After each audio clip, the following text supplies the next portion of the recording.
नमस्कार, आप देख रहे हैं सोशल वायरल न्यूज और मैं हूं आपके साथ मेघा जी। मध्य प्रदेश के सागर जिले के खुरई विधानसभा के एक बड़ौदिया नानगीर गांव में एक ऐसी घटना आई जिसने प्रदेश के हर उस व्यक्ति का दिल दहला दिया जिसने इस घटना को सुना। जी हाँ दोस्तों, घटना घटी 2019 में। नाम था अंजना अहिरवार जिसके साथ ये घटना घटी। अंजना अहिरवार के साथ कुछ लोग 2019 में छेड़छाड़ करते हैं और छेड़छाड़ करने के बाद जब अंजना अहिरवार इसका विरोध करती है, पुलिस तक पहुंचती है, रिपोर्ट दर्ज करवाती है, तो लोग धमकी देते हैं और घर पहुंच जाते हैं और कहते हैं अगर तुमने ऐसा कुछ किया तो तुम्हारे परिवार को जान से मार डालेंगे। लेकिन उसी में अंजना के भाई नितिन उनसे बात करने के लिए पहुंचते हैं, उन गुंडों से बात करने के लिए पहुंचते हैं। और जब नितिन वहां पर बात करने के लिए पहुंचते हैं तो ये देखा जाता है कि किस तरीके से नितिन को मार मार कर उसकी निर्मम हत्या कर दी जाती है। इसमें 13 लोगों के नाम दर्ज होते हैं। इसमें विक्रम ठाकुर, विशाल ठाकुर, कोमल ठाकुर, छोटू अहिरवार, लल्लू खान, गोलू सोनी और भी कई ऐसे नाम सामने आते हैं। लेकिन होता क्या है, कुछ नहीं, जैसे का तैसा।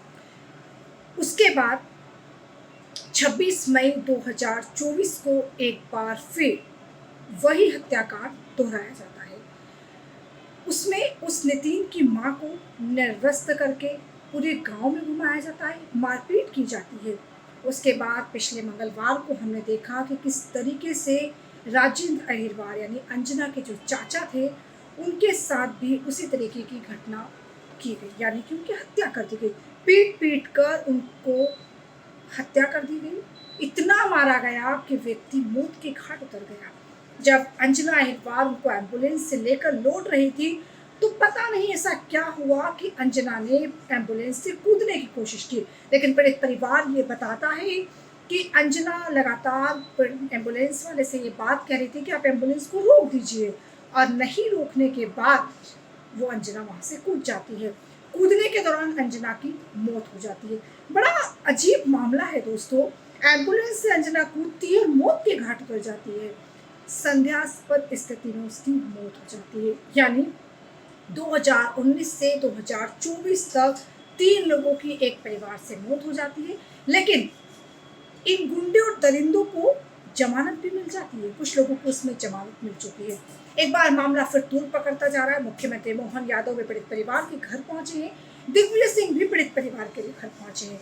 आपको जानकारी के लिए बता दूं कि दिग्विजय सिंह पीड़ित परिवार यानी अंजना को मुंह बोली बहन कहते थे। अंजना ने राखी बांधी थी, इसीलिए दाह संस्कार में दिग्विजय सिंह पहुंचे थे। जीतू पटवारी पहुंचे थे। जीतू पटवारी ने राहुल गांधी से बात भी कराई थी फोन पर।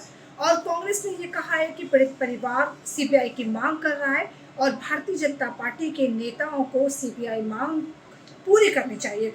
पीड़ित परिवार लगातार ये बात कह रहा है कि किस तरीके से दबंगों ने मेरे परिवार को खत्म कर दिया, हमको डराया धमकाया गया। लेकिन प्रदेश के मुख्यमंत्री मोहन यादव जब पीड़ित परिवार के घर पहुंचते हैं तो वो एक बात कहते हैं कि यहाँ पर पुलिस चौकी बनाई जाएगी। क्यों साहब, इतना लेट क्यों?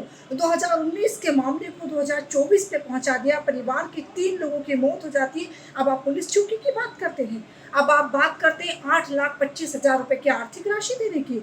जी हाँ दोस्तों, पीड़ित परिवार को 8,25,000 रुपए की आर्थिक राशि पहुंचाई जा रही है और पीड़ित परिवार लगातार सीबीआई जांच की मांग कर रहा है। लेकिन मोहन यादव लगातार एक बात कह रहे, निष्पक्ष जांच होगी, दोषियों को सख्त से सख्त सजा दी जाएगी। लेकिन कब दी जाएगी, कैसे दी जाएगी, इसका कोई सवाल नहीं है, इसका कोई जवाब नहीं है। हाँ, सरकार ये बात तो लगातार कहती है कि सख्त से सख्त कार्रवाई होगी। लेकिन दोस्तों, सोचने वाली बात यह है कि पीड़ित परिवार की चप्पलें घिस जाती है वहां तक पहुंचने में, लेकिन कार्रवाई के नाम पर ठेंगा दिखाया जाता है। कार्रवाई के आज तक जितनी कार्रवाई हुई है, आज तक जितने परिवार इस तरीके के मौत के घाट होते हैं, क्या वाकई उनके ऊपर कोई बड़ी कार्रवाई हो पाई है? और अगर हुई तो कितने समय लगा उस कार्रवाई को होने में? पीड़ित परिवार ये बात भी लगातार कह रहा है कि जिस तरीके से हमारे लोगों की निर्मम हत्या कर दी गई, हम सिर्फ और सिर्फ सीबीआई मांग की जांच करते हैं। तो दोस्तों, ये बात तो बिल्कुल सच है कि जिस तरीके से पीड़ित परिवार इस बात को कह रहा है, इसमें कोई दो राय नहीं है कि एक परिवार के 3 लोगों की मौत होती है, छेड़छाड़ से मामले की शुरुआत होती है और प्रदेश के मसीहा यानी मुख्यमंत्री मोहन यादव 8,25,000 रुपए का आर्थिक सहायता देते हैं। ठीक है, अच्छी बात है, प्रदेश की सरकार आर्थिक सहायता देकर मजबूती दे रही है, लेकिन पीड़ित परिवारों को सजा कब होगी, इसकी भी बात जरा सरकार कहे। मध्य प्रदेश मौत के आंकड़ों में लगातार आगे बढ़ता जा रहा है। मौत का तांडव मध्य प्रदेश लगातार देख रहा है। हाल ही में अभी आज की घटना है, यानी बुधवार की घटना है, किस तरीके से छिंदवाड़ा में 8 लोगों की हत्या हो गई। अभी हमने देखा कुछ समय पहले सीधी में पेशाब कांड हुआ, यहाँ पर हत्याकांड हुआ, नेमावर में एक बड़ा हत्याकांड हमने देखा। इस तरीके के हत्याकांड पर मध्य प्रदेश की सरकार आखिर कब रोक लगाएगी, कब शासन और प्रशासन सख्त तरीके से काम करेगा? तब तक सख्त तरीके से काम नहीं होगा जब तक इन दरिंदों को सख्त से सख्त सजा नहीं दी जाएगी, तब तक किसी भी तरीके से मध्य प्रदेश सुरक्षित नहीं हो सकता है। तो फिलहाल के लिए इतना ही। देखते रहिए सोशल वाइब्रेंट।